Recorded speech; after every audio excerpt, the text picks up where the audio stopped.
These emotion-colored fireworks are in perfect rainbow order, but follow the new tradition of indigo erasure. We already lost Pluto, damn it. I'm not letting you take indigo as well. Even if you didn't specifically say X seconds of logos, it's still proving that you want to begin almost every video by setting logos. Helmet, pads, gloves, safety checklist is complete. Scene does not contain enough money for Bill Hader's voice. That's not ours! Scene does not contain enough money for Mindy Kaling's voice. Agreed. As someone who didn't mind Chris Evans voicing Lightyear instead of Tim Allen, this was legit one of the only real problems with this movie. 28, Anderson, tripping. This is some terrible officiating. Riley's not only focused on playing the puck, she actually makes contact with the puck before the other player falls down, which should negate any tripping penalty. And considering the official unnecessarily calls her out by name, even though it's nowhere on her jersey for reference, I think this might be a personal vendetta. Now, I've never ice skated before, so maybe I'm not qualified to say this, but I feel like the way Riley was moving into this other girl could still mess her up, causing her to trip. You could also say that maybe the referee misunderstood and thought Riley was making her trip. I would say both of these scenarios are plausible. Riley is still exceptional. Finish the sentence. Exceptionally bad at cooking. It's okay to be honest. Wouldn't bad at cooking be a part of exceptional? Where's Family Island? It's right there. She doesn't know? How would any of these characters not know this? They have a tiny room to hang out in for eternity. Looking out the teeth windows at the islands of Riley's personality would be the only thing to do. Maybe this change just recently happened and Sadness didn't know about it. Turns out when you put all of those beliefs together, they make the most wonderful thing of all. $1 billion movie juggernaut to please your stockholders? Her sense of self. Oh, right. To me, this sounds like you're saying the movie is just creating a new idea for this sequel so Disney can have more money. But sequels need to include new ideas to make the story feel fresh and interesting. One of the reasons Terminator 2 was amazing is because Arnold plays the good guy instead of the bad guy, which was something we hadn't seen before. This 6 seconds of time on the clock lasts 13 seconds of full speed action and another combined single second of integrated quarter speed slow motion. This takes the total time elapsed to exactly way the more than 6 seconds. Don't worry, that's just movie time. What? That's exactly what you said when you send Back to the Future. Look at the time! You got less than 4 minutes! But don't worry, that's just movie time. I'm just gonna say it. If Kubert hasn't filed a lawsuit against the Foghorns for stealing his image rights, I'll eat my hat. Arbitrary video game reference. Please, can somebody pinch me?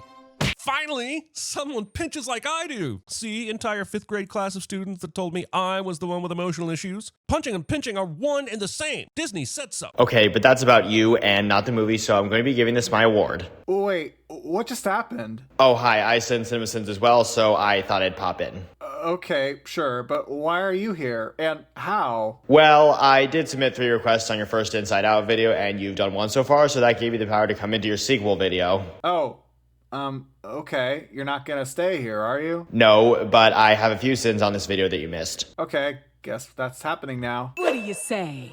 Yes! Talk to your f***ing parents first. Even I know that. Jeremy yells at the screen cliche. Sleep tight, honey. Sleep? With dirty dishes on your bedside table? You want ants? Because this is how you become a dysfunctional adult that can't prioritize cleaning up after yourself, so you live a life of dirty dishes piling up everywhere, collecting mold and ants. I agree with your main point, but you misspelled dysfunctional here. This is for all those memories that belong in the back of the mind. Movie does a good job at adding to the inner world here, but wasn't not suppressing the point of the first movie as well? Sure, in the first movie, Joy was suppressing a fellow emotion, and now she's suppressing memories, but it's all suppression. I'm just saying the danger of only good thoughts was already the lesson of the first movie, and now I'm thinking Joy is the one with the bad memory. Yeah, but the movie makes a point in saying that Joy doesn't really think about the future as much as anxiety. She learned in the last movie that sadness was needed for the now, but the memories are mainly so they can pop up later whenever Riley could potentially remember it. So Joy doesn't want that to happen because she's not thinking about the future as much as she should.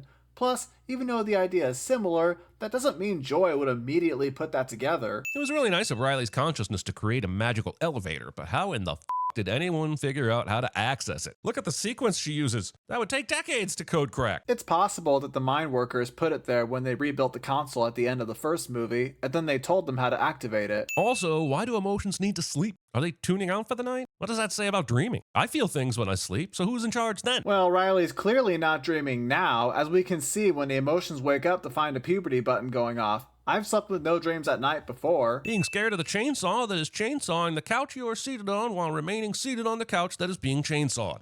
That's the joke. As a caterpillar, and just like that caterpillar. Easy. Fear would definitely be at the back of this group and not second in line attempting to push this button again. Now, I'm pretty sure Fear is the kind of character who'd want this to go perfectly and make sure it's done right. Remember when he put together a plan for all the things that could go wrong at school in the first movie? So, big weekend for us. What do you want to do? Movie refuses to zoom into Dad's head here, so we better understand the exact nature of his weekend plans for science. I mean, I feel like just looking at his face right here is enough. Or you could just look at it as a joke for the adults to catch. This is the hockey camp version of the everyone hangs out outside the school in the morning instead of just going the in cliche. I remember doing exactly that at a specific school that I went to. Why do Disney characters always have to bump into the person they're meant to meet? I have yet to walk into a person in real life and have it turn into a meaningful fork in the road moment. I even ask about it when I smack into them. Are we best friends now? Do you hold the secrets to my future? Are you the love of my unfulfilled life? Everyone runs away. But this isn't one of those cases, though. Val is someone that Riley looks up to. You literally show her freaking out about who she is while you're saying this. Where can I put my stuff? Cartoon character suddenly has things that were entirely and absolutely not there seconds before cliche. Sending an animated movie for being a cartoon cliche. Look at your hair. Attempting to touch a green woman's hair without consent. Isn't that exactly the point of envy? We need hair like that. Somehow this button works for Envy, but pressing all the previous ones did nothing. This console is complex for the eyes, but really the manual just says, plot will happen, just press whatever. It didn't look like she was pressing the buttons all the way when she was climbing up to the console. Pretty easy answer there. You got a real sweaty palm there, buddy. Movie cracks this low-riding pants joke while embodying the emotion of embarrassment as an overweight, sweaty oaf. And if you didn't want this moment to feel a bit body-shamey, maybe you should have thought more about what M's bare ass meant. The whole point of embarrassment is that he feels exposed and that he doesn't like people looking at him in a specific way. This isn't the movie body shaming, it's embarrassment being afraid that that's what's happening. But I've learned that every emotion is good for Riley. Are they though? I think every emotion may be a natural part of being human, but that doesn't mean they're all healthy, right? They are often inevitable, so learning how to process them is a must, but declaring all emotions good might be a neural bridge too far. Thanks for bringing this up. I neglected to mention this when I seen the first movie when you said joy is the only positive emotion, and I still feel embarrassed for not mentioning it to this day. But anyway, every emotion has a purpose. Joy explained it for the original 5 in the first film.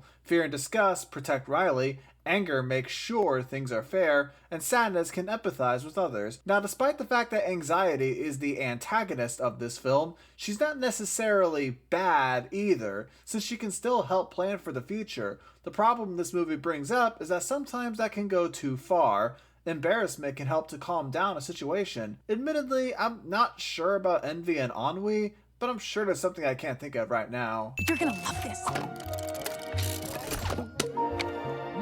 Using that as a cup holder. I was gonna send the old my grandma thought the CD-ROM drive was a cup holder gag, but then I realized no one would even know what a CD-ROM was anymore, so now I'm sending the cold, deathly march of time instead. Okay, but that doesn't really relate to this movie, so I'll give out my award again. It was like 30 seconds ago, nostalgia. How do the new emotions know all the emotion people's names? Seems like Joy and crew are surprised by their arrival, but everyone else has been in the know the whole time. It seems like the movie is implying that all the new emotions knew each other before arriving at headquarters. Not sure why you didn't think about that.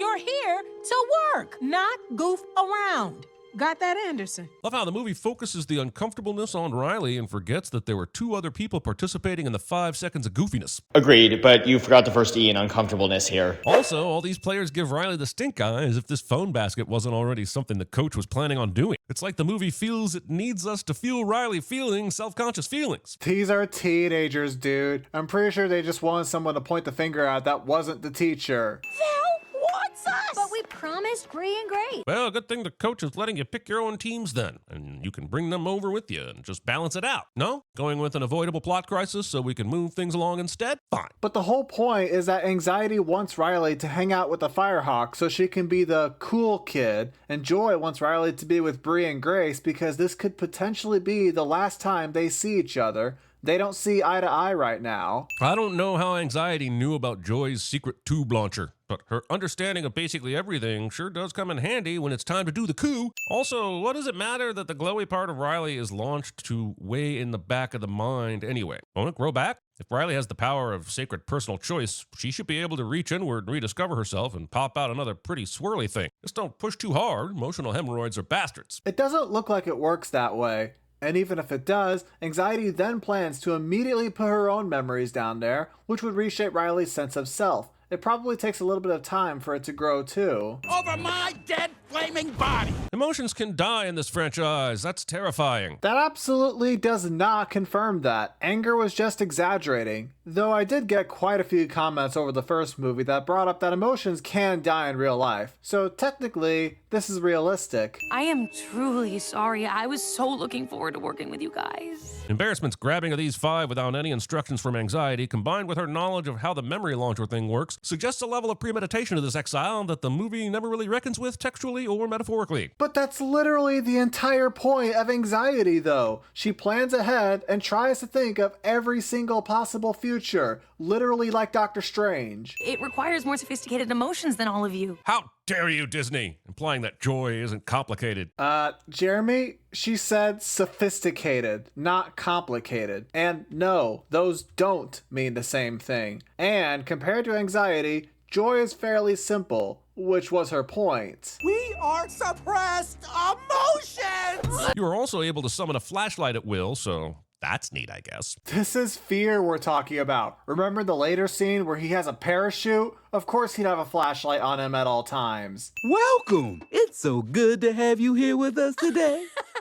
It's Bluefy! Naming your children's character Bluefy without first checking Urban Dictionary. Please kill me. Asking your friends to murder you so you can avoid a kid's show. Anger is 13 right now, and I remember having similar feelings whenever I'd watch a preschool show with my siblings around that age. Like seriously, those silent moments whenever Dora or Mickey asked the audience for help were so awkward. But he's a video game character. Why is he here? Because Riley's subconscious apparently anthropomorphizes some memories into actual characters in her mind and just creates glowy balls for other memories because of reason sadness. Remember that giant clown in the last movie? It seems like these movies are saying if a person or character had a big impact on Riley, then they exist inside her subconscious somewhere. I mean, heck, Bing Bong is another example, even though he was imaginary. Don't you remember his power move? Throwing shade at Sonic. They're not. At least Sonic's rolling caused damage. Pouchy had dynamite in his body all along and never thought to use it to escape before now. Sir, this character comes from a preschool show, which is the definition of characters not thinking logically. You want us to go all the way to the back of the mind? Are you out of your mind? Does she have a mind? Yes. Oh, follow the stream of consciousness, and then we take a nice, easy float all the way to the back of the mind. This handmade cardboard paper plan exposition is cute and all, but when in this conversation did Joy have time to put it together? You gotta get to the back of the mind right away.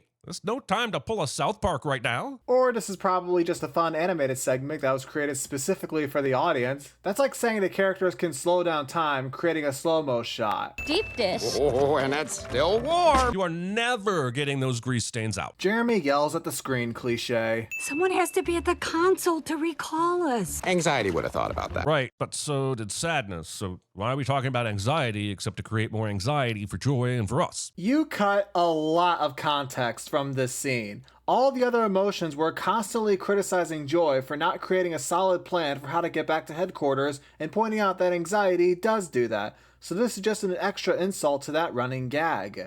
Ooh, walkie-talkies. Here. Check, check, check. Convenient pair of powered-up walkie-talkies, even though they are also accidentally left on and are sitting at the very spot these two need them for who knows how long, are convenient. Well, like I've said before, if there weren't convenient things, then a movie wouldn't happen. That is true, Luke. But there's also the fact that the mind workers are expanding long-term memory, so it makes sense that something like this would be left behind. Assuming they're on break right now. There it is. The Pixar Luxo lamp? Yeah, if Pixar does an Easter egg at least once every 5 minutes, a zombie Lightning McQueen rises from the dead and terrifies the world by threatening a Cars 4. Okay, if we're just pointing out Easter eggs and counting them as sins, then why didn't you send the Toy Story binoculars that Sadness used earlier? You even showed that scene in this video. The fact that we've never seen any of these new emotions in any other of the adult human brains until the end credits of this movie is worth us preemptively sinning the massive retconning that is sure to happen in Inside Out 3 Sorority Blues. Cool.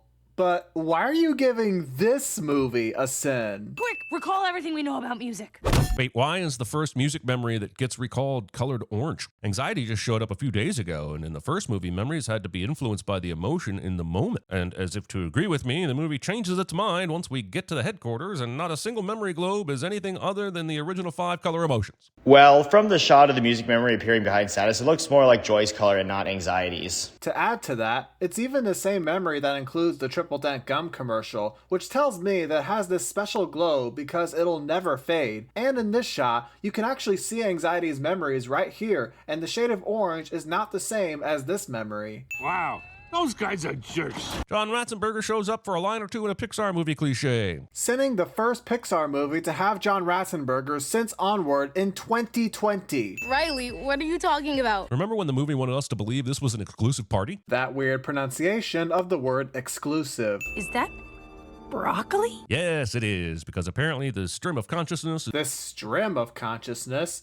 It's pronounced stream. You were rushing to get this video out, weren't you? Is that broccoli? Yes, it is, because apparently the stream of consciousness is now just emptying into the self-identity pool because Riley was sarcastic a few times. It's a widely known psychological phenomenon called the placebo effect. This just sounds like you're annoyed that something happens in the movie. And so what? You're not really explaining why this is something wrong, so why is it in the video? Do you know how hard it is to stay positive all the time when all you folks do is complain?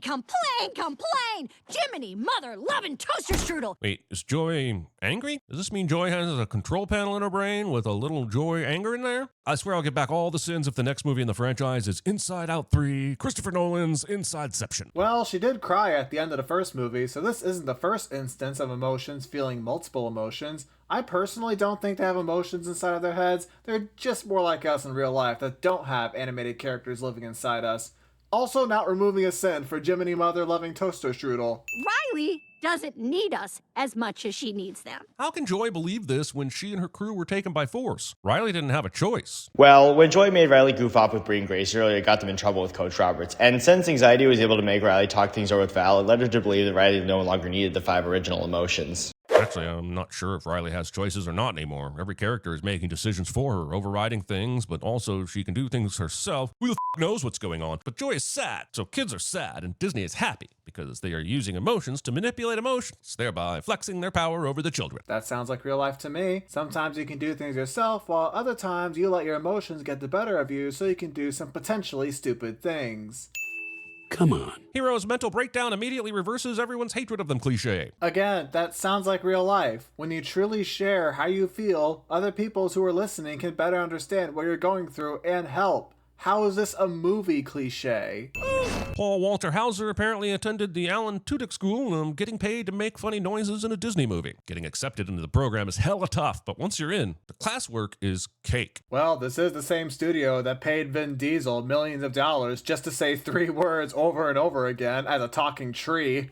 Imagination Land! Oh, you guys are gonna love it. There's French Fry Forest and Cloud Town and... How dare you! Cloud Town is just a rebranding of Cloud City from Star Wars. And that's not imagination. That's just repurposing IP and pretending you came up with it. Oh, Disney. Right. Jeremy, do you remember what Cloud Town looked like? It was literally a city made of clouds. In Star Wars, Cloud City was a giant floating station in the middle of a gas giant. The only thing that's sort of similar is the name. Because I'm me, I've already noticed 2 8 of clubs and 3 Riley of diamonds cards in this setup. And while I know this is Imagination Land where anything is possible... No, I'm not going to ignore the fact that you just answered your own question. We need to be prepared! And the director said, let's have Anxiety's projection be destroyed as a parody of the Apple 1984 commercial so that audiences will know they're an asshole. The most forced use of this gag I have ever seen. Oh, look, Figment. I rode that ride at Disney when I was a kid. I had a film camera on the ride, and when the volcano approached, I put it over the top and snapped a picture. I waited for a week for that film to develop just to find out what was inside. It was garbage. I wasted a picture on garbage. So thanks for that memory. Okay, but that has nothing to do with this movie, so this will be getting my award as well. And the door to this fancy hockey complex is unlocked, because of course it is. It's possible they just forgot to lock it. I've seen that happen a few times at my job. We can't let these bad ideas get to Riley. Forgetting that there are no bad ideas in a brainstorm. Are you seriously stating the idea that anxiety ultimately goes with that involves winning hockey by herself over working with her team wasn't a bad idea? Are you kidding me? Are you kidding me? Are you out of your mind? Fear? You have a parachute? Yes. The real question is, why don't any of you? No, the real question is, why did you not tell them you had a parachute 10 minutes ago when the brainstorm started? Probably because he didn't think they needed it. I have decided to no longer look at the screen when ennui is present because my cervical spine immediately displaces. Oh no, a cartoon character does something that's not realistic. Gravity, pretending like it takes effect progressively across a geographical distance. What do you think this is, a cartoon? This is Pixar, damn it. And it's still a movie where animated emotions exist inside a teenager's head. And isn't Pixar known for giving practically anything like toys and monsters feelings anyway? Maybe this is what happens when you grow up. You feel less joy. Adults. Yeah, that's exactly what makes this line so heartbreaking. Also just setting it at all. And now we know that these creatures must also hold their breath underwater, so they have a respiratory system as well. I hope the movie shows us if they bleed, and how much, and for how long. Okay, Batman. But also, we did see when the emotions were put inside the bottle that embarrassment poked holes in the lid, proving that they do still have lungs. This reminds me a lot of my Toy Story videos when you question toys being able to do anything that a human can do, like breathe or smell. Like, these emotions already have feelings of their own and look exactly like a human being. But this is the most ridiculous idea to you? Let's take this moment to remind everyone that Orbeez are terrible tiny fuckers that ruin things and should be banned. Cool. But how is that a sin for Inside Out 2? Come on, Riley. Get it together. Come on, Riley, get it together. This representation of an anxiety-induced panic attack feels so authentic that I almost sent it for being too intense for a kid's movie. But then I realized some messages are more important than my nitpicky ass, so I decided to instead to go with, yeah, mental health is an important thing to understand at any age. And the more ways we give kids and young adults to comprehend it and have words to explain it, the better. Good looking out, Pixar. Thank you! 28! Anderson! Trippy! This official was not this close to her when he said this, and his hand movements were completely different. And yes, I know memories don't hire a continuity team, but they should. Answering your own question cliche, we can often remember things differently from how it actually happened. Joy, Riley wants you. Want or need? Let's say the character we focused on was fear, which is indeed a part of our survival instinct. Do we somehow stop and think, I want to be afraid now, so I'm going to draw on this part of my emotional pool for guidance? No! Aside from the fact that this isn't about fear, Riley does want joy because since she's made up with her friends, she's now able to let go of her anxiety and wants to find her joyful self again.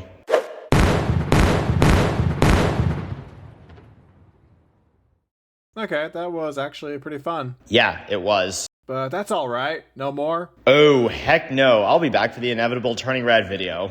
Oh, right. I did say I might do that.